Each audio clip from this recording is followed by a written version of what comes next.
Trump versus the Pope. Find out details on the latest GOP town hall.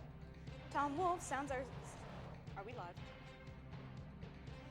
Tom Wolf signs our school closing bill, and we have the details.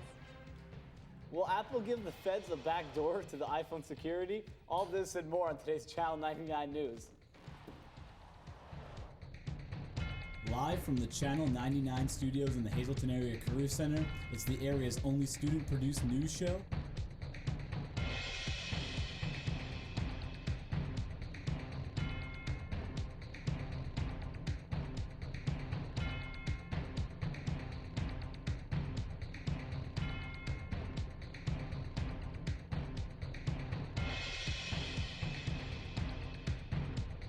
This is Channel 99 News.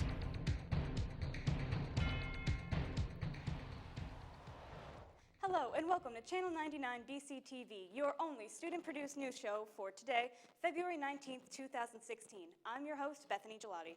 And I'm Shane Jordan. Presidential candidates are ramping up for a big weekend. Race is a key issue in the Democrats in Nevada caucuses. The Republicans are going on the offensive in South Carolina. Shane Jordan reports. Donald Trump dominated headlines leading into Thursday's GOP town hall, after Pope Francis said wanting to build a border wall between the United States and Mexico is not Christian. It was seen as a thinly veiled reference to the controversial businessman. He's got an awfully big wall at the Vatican. I think he said something much softer than reported by the media. Governors John Kasich and Jeb Bush would not be drawn into the debate. Put me down in the pro-Pope column. I don't question people's Christianity.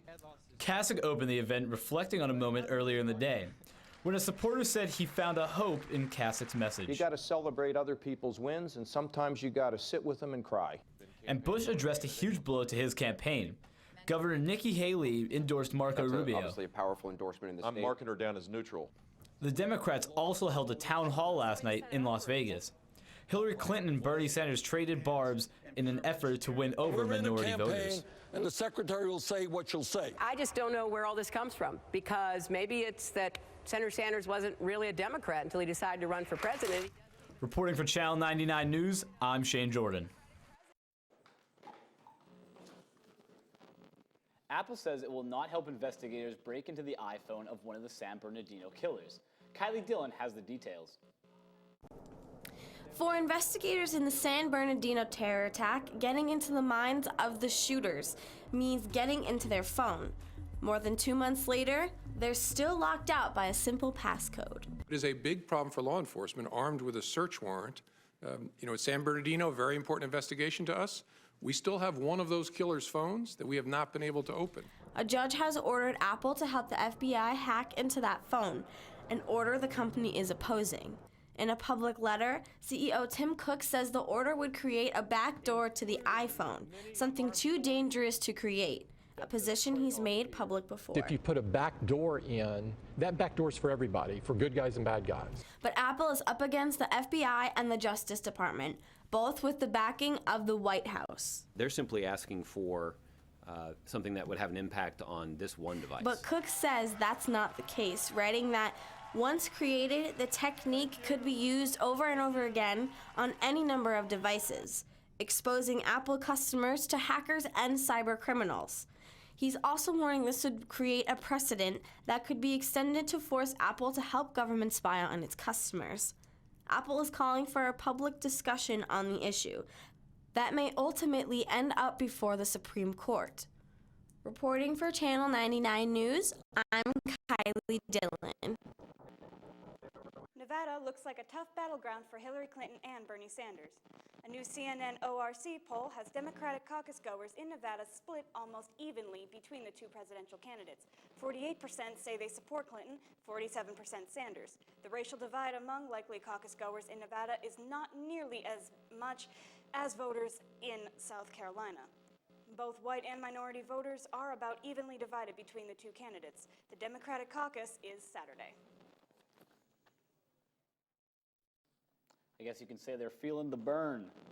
A major backup left many drivers stranded on Interstate I-81 after a pileup involving several tractor trailers and other vehicles injured some just before 4 a.m. on Tuesday. I-81 was shut down from Clark Summit exit 194 to the East Bend exit 201 after the accident, which involved 8 tractor trailers and 3 other cars. Burned down for what? Yes, burned down. Governor Tom Wolf has just signed a bill that gives the schools more power to close when bad weather comes or a state of emergency is made.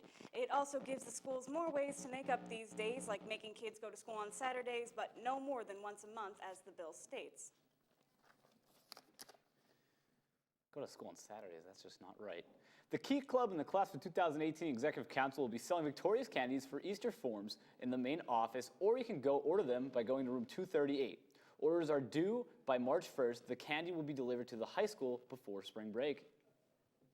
I love chocolate too, and if anyone needs help with their FAFSA, however, not as fun, or needs some help with their college applications, you can see Mrs. Papa, as she will be available after school in the high school library Tuesdays and Thursdays for the month of February from 2:30 to 4:30. Coming up, Joe Ty is in the house with your sports here on Channel 99, so stay tuned. Stay tuned, guys.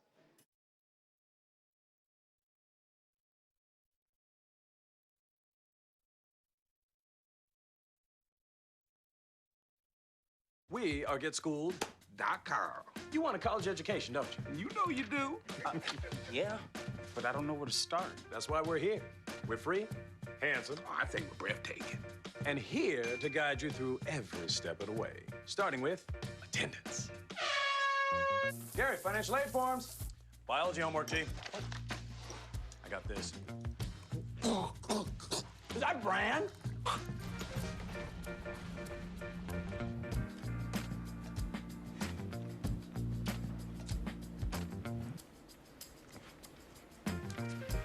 Colleges love extracurricular activities.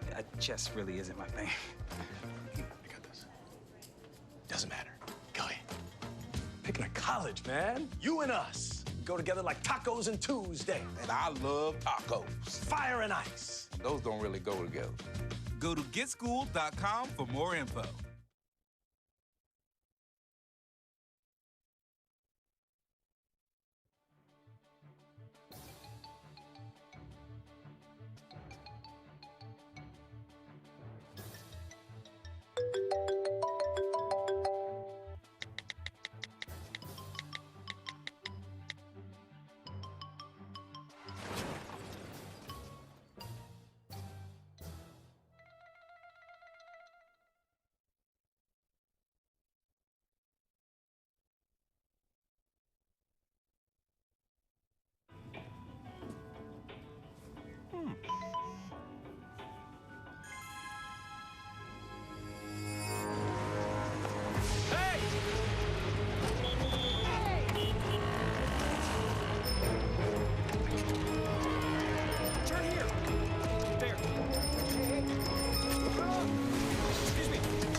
So, same time next week?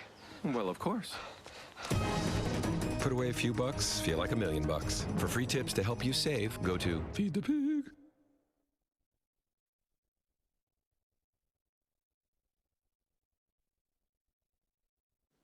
Oh, what's up, everyone? Joe Tag here with your Channel 99 News Sports. First up in pro basketball, on Sunday night, it was the All-Star game as Team West faced off against Team East. And by the time the game ended, Team West beat Team East 196 to 173.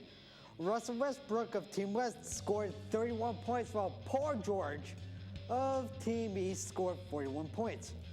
Also in the NBA, the trade deadline is here, and there's a rumor that Dwight Howard of the Houston Rockets might be traded to the Miami Heat for Hassan Whiteside. It is likely that the deal might be done sometime this week. I'll have updates for you next week. Now, switching over to hockey. On Tuesday night, the LA Kings went up against the Washington Capitals. First up, LA scores, and they're up 1-0. Second period, Washington ties the game 1-1. Third period, Washington scores twice to lead 3-1. Final score, 3-1. Tomorrow, Washington will host the New Jersey Devils, while the LA Kings visit Nashville to visit the Predators. Well, that'll do it for me today. Have a great weekend, and I'll see you all next week.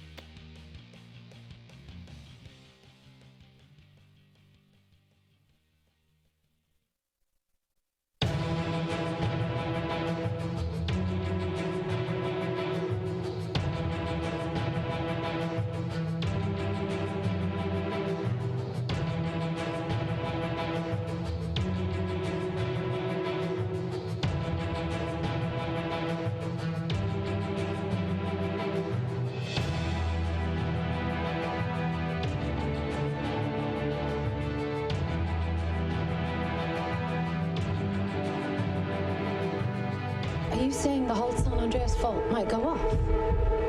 Everybody down! Brace yourself for a San Andreas sequel. The Hollywood Reporter says Dwayne Johnson, who played a helicopter search and rescue pilot in last year's blockbuster disaster movie, is coming back for seconds as the action goes global to the Ring of Fire, the region of fault lines and volcanoes circling the Pacific Ocean. So here we are. A thief, two thugs, an assassin, and a maniac. I guess we're stuck together. Partners. They are, and they're coming back for more. Guardians of the Galaxy Volume 2 has begun shooting in Atlanta. Marvel says the Motley Crue's latest adventure will unravel the mystery of Peter Quill's true parentage. That could be connected to one of the cast's new additions, Kurt Russell, who's rumored to be playing the father of Chris Pratt's Peter Quill. Hi everyone, my name is Perlis Nunez. I'm here with your Channel 99 News weather. Let's take a look outside with the it looks cloudy and it's cold. The current temperature is 29 degrees. Today's sunrise was at 7:10 a.m. and the sunset will be at 5:26 p.m. Today's high will be at 35 with snow showers coming into town and the low will be 29. Records temperature for today will be of high 60 set back in 1997 and the low -3 set back in 1936. Tomorrow it will be partly cloudy and bit mild with a high of 51 and a low of 35. We might get another snowstorm next week, so make sure to watch your weather and stay updated. Here's a look at the 7-day forecast. Have a good weekend, everyone. Scoop. Hey. And that's it for us here on Channel 99 News. Come back next week for news, sports, weather, and more right here on Channel 99. Have a great weekend, everybody. Everyone. We should do that again. We should.